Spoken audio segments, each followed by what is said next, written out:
It was easy to see that it was an avoided house, a house that was shunned by the village, to which my eye was guided by a church spire some half a mile off. A house that nobody would take, and the natural influence was that it had the reputation of being a haunted house. No period within the 4 and 20 hours of day and night is so solemn to me as the early morning. In the summertime, I often rise very early, and I am always on those occasions deeply impressed by the stillness and solitude around me.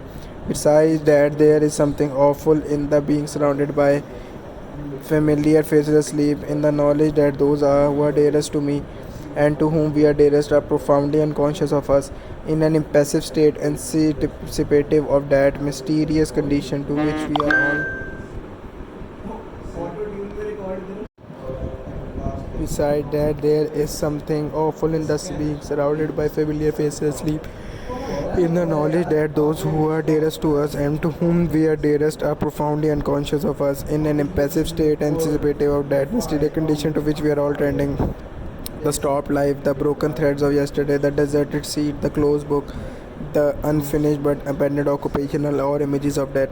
The tranquility of the hour is the tranquility of death, the color and the chill at the same occasion, even a certain air that familiar household objects take upon them when they first emerge from the shadows of the night into the morning of being near and as they used to be long as has its counterpart in the subsidence of the worn face of maturity or age, in death into the old youthful look. Moreover, I once saw the apparition of my father at this hour.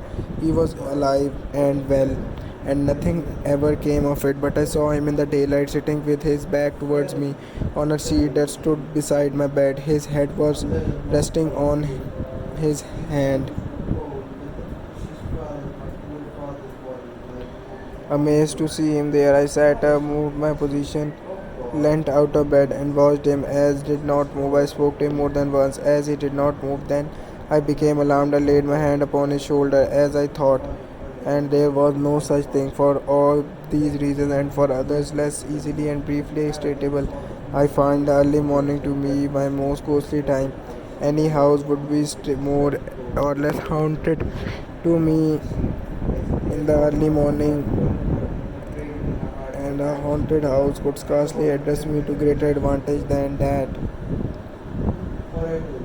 I walked in into the village with the desertion of this house upon my mind, and I found the landlord of the little inn sending his doorstep. I bespoke breakfast and broached the subject of the house. Is it haunted? I asked. The landlord looked at me, shook his head, and answered, I say nothing. Then it is haunted. Well, cried the landlord.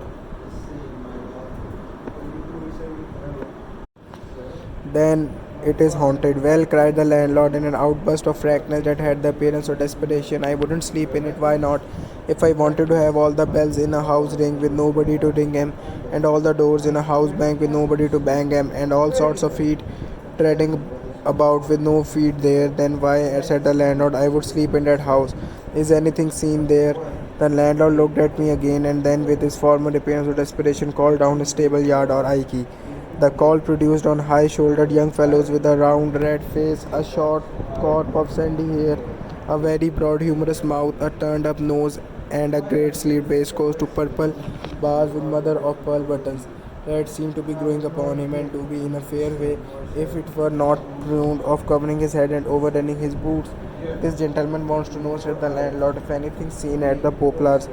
Wooded woman with a howl, said Ike in a state of great freshness. Do you mean a cry? I mean a bird, sir. A hooded woman with an owl. Dear me, did you ever see her? I seen the owl.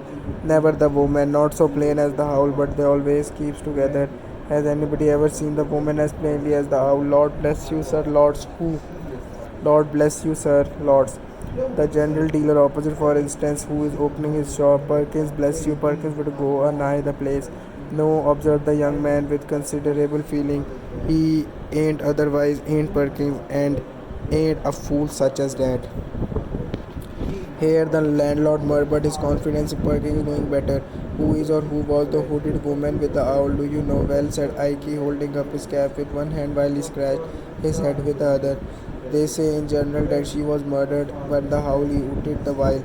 This very concise summary of the facts was all I could learn, except that a young man, as hearty and likely a young man